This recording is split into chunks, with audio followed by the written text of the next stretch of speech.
Command வந்து Devala command அடிக்காத, கொஞ்சம் உருப்படியான கமாண்ட் அடி. நீ பிரியங்கா வச்சிருக்க, ஆமா. இவன் வந்து பார்த்தான், இவன் தான் வந்து எனக்கு விளக்கு பிடிச்சி விட்டான். ஒரு பொண்டாட்டி வச்சுட்டு இங்க கடும்பாடு போடுறான். இதில் வர அப்பாட்டி வச்சு நாங்கள் வச்சிருக்காவோ. போயன் கிறுக்கு மெண்டல் பையில மூஞ்சி மோரையும் பாரு, மூஞ்சி மோரையும். நண்பர்களே, ஒரு சின்ன விளக்கம். ஏன்னா சாமி கும்பிட்டு இப்பதான் குளிச்சு சாமி கும்பிட்டு இப்பதான் நிற்க. சின்ன விளக்கம். நேற்று ஒரு நண்பர் வந்தாங்க, ஒரு சின்ன விளக்கம் சொன்னாங்க. அண்ணே ஒரு சின்ன விஷயம் நாங்கள் என்னென்ன ஏன் ஒரு மழையா இருக்கீங்க உம்மளைங்க, சூரியனை பார்த்து நாய் குலைச்சா யாருக்கு வலிக்கும்? அதுக்கு விளக்கமும் சொன்னாங்க.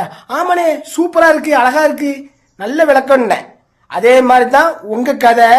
நீங்க பெசாட்டு இருங்க, நல்ல தெய்வத்தை கும்பிடுங்க. நான் தெய்வ நம்பிக்கையான ஆளு. நான் தெய்வத்துக்கு வந்து என்ன செய்வேன் எனக்கு தெரியும், என் குடும்பத்துக்கு தெரியும், என் பிள்ளைகளுக்கு தெரியும், என் நண்பர்களுக்கு தெரியும், எல்லாம் தெரியும். கண்ட நாய்களுக்கெல்லாம் வந்து நான் பதில் சொல்லணும் அவசியம் இல்லை. அதனால நீங்க உங்க பாடு இருங்கன்னு சொல்லி ஒரு நண்பர் சொன்னாங்க. ஓகேன்னுட்டேன். சந்தோஷமா இருக்கு எனக்கு. அதே மாதிரிதான் எல்லாருமே உங்க இதை நீங்க பாருங்க. அடுத்தவன் சொல்றான், அவன் சொல்றான், இவன் சொல்றான், தோணான் சொல்றான், தூத்தி சொல்றான் நினைக்காதீங்க.